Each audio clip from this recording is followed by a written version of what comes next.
Live from San Diego, this is the Fox 5 Morning News at 7.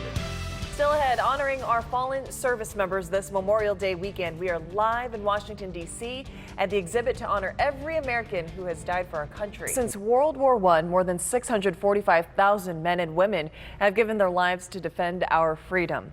Eric Inquist from USAA joins us live from the Memorial Day Poppy exhibit in Washington, D.C. this morning. Thank you for being here.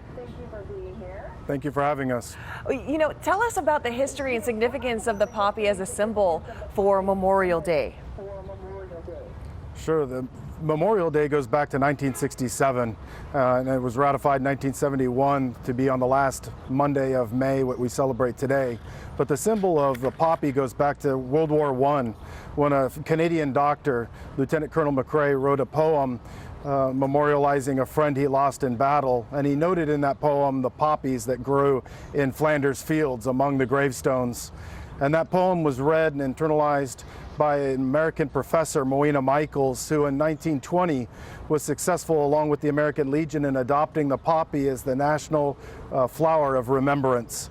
And so what you see behind me now is a wall that is 133 feet long, 8.5 feet tall, and as you said, is filled with more than 645,000 poppies, each one in honor and tribute to a man or a woman who has sacrificed their life in defense of our freedom since World War I.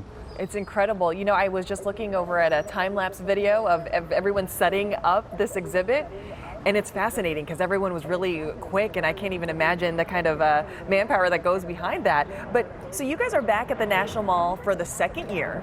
I know this is ahead of the 75th anniversary of D-Day, and you even have some new things, right, to showcase at the exhibit. Can you talk about that?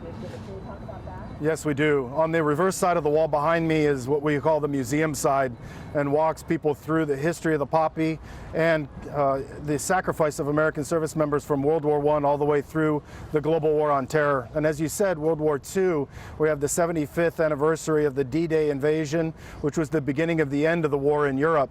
And we have a couple of display screens with two World War II veterans who dropped into Normandy before the Allied invasion. One was in a glider regiment with the 82nd Airborne, and the other an airborne trooper that jumped in on the night before the invasion. I love it. And last year, you guys attracted 15,000 people, I think is what I read. Do you think more people will show up this year? Yes, it's, as you can see, beautiful weather. Many people here on the National Mall visiting the various memorials. We encourage everyone in the local community to come out and see. But for those in San Diego and across the country, they can virtually view the wall at poppyinmemory.com, and they can actually dedicate a poppy in memory of a fallen service member, and also view the poppies that have been dedicated by others. We've had more than 30,000 poppies dedicated to service members who've given their all in defense of our freedom. Oh, I love this. And you know, obviously San Diego, a very big military town.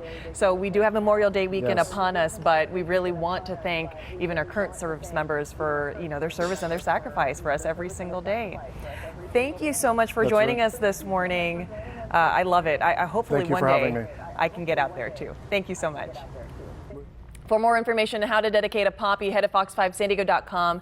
Click the Scene on tab.